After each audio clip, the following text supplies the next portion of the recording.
Si l'épidémie est contenue en Chine, le reste du monde continue de lutter contre le virus. C'est pourquoi le forum de Boao pour l'Asie a décidé de ne pas tenir sa réunion annuelle cette année.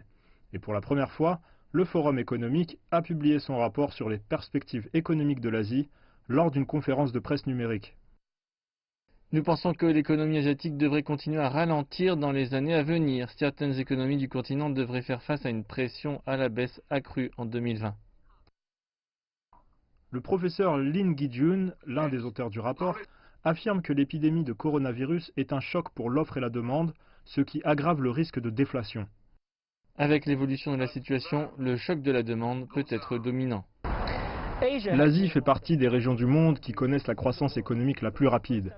Mais pour la première fois en 60 ans, le continent ne connaîtra pas de croissance en raison de la pandémie de coronavirus. Il s'agit des dernières prévisions du Fonds monétaire international.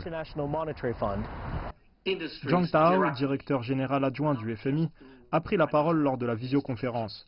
Il appelle les décideurs à soutenir les ménages et les entreprises les plus durement touchées. Ces mesures doivent protéger directement les personnes, les emplois et les industries, et pas seulement par le biais des institutions financières. La politique doit être soigneusement calibrée pour réduire la pauvreté.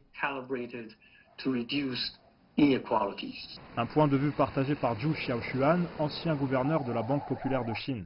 La clé de la politique économique dans le cadre de la pandémie est de fournir une sécurité sociale de base et d'atténuer les charges. Cela peut inclure l'octroi d'une aide au chômage, tous les revenus universels.